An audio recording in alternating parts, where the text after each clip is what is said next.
How do I always wind up here, on my knees at the shitbox altar, far from home with nary a roof, my only consolation a stretch of flat ground with a bucolic backdrop of barn, bovines, and a church. A warm but foggy morn, and a 24-year-old differential torn itself to bits. That, after a measly 250,000 miles of abuse. Kids these days. It began with a whine, but neglect cajoled that whine into an apocalyptic howl peppered with clunks and cursing. I think I broke a tooth. It could happen to anybody chewing on steel bearings. The procrastinated observation with mine own two eyes, gear oil sparkling, gear set, rattling, gear teeth missing. She's kaput, all right. Proper lubrication is key, and you'd better do it yourself because the Jiffy Lube Diff EQ does not include a diff check. And tangential to differentials, Lube Tech sounds like a female's fluffer on the set of Ram Bighorn's latest adult film.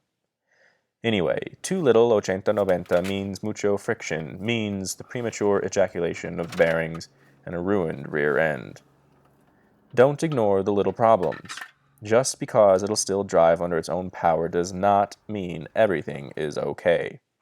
It's not unlike your scoliotic self, twisted and pained but still working for a cruel satrap so you can afford to see a doctor whose advice you dutifully ignore.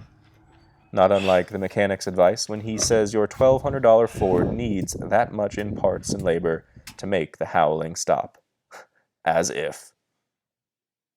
Instead, Shanghai a local gal into driving you, in her Nissan Versa, with a discomfitingly familiar whine, to a junkyard for a new-to-you rear axle assembly with a purported 50,000 miles on it. Do the math. 200 big ones will get you 200,000 miles more. Do not scratch the itch that tells you nothing on this truck will last that long.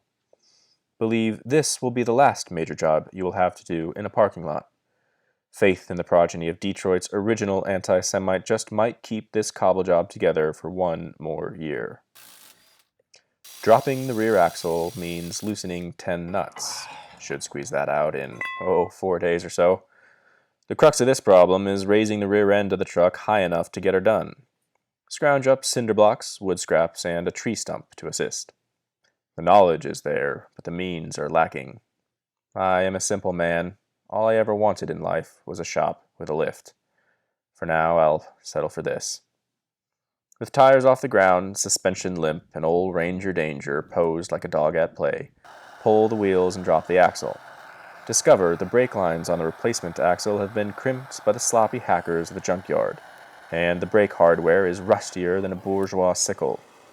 Do all of the work you'd meant to avoid by not rebuilding your differential, swapping out your brakes onto the junkyard axle, thus not only failing to avoid work, but also failing to reap the benefits of a single new part. For $200, you could have put in a louder stereo. But there ain't nothing finer than a job passably done. That first celebratory beer all the sweeter for your sore knees, aching back, and renewed freedom of movement.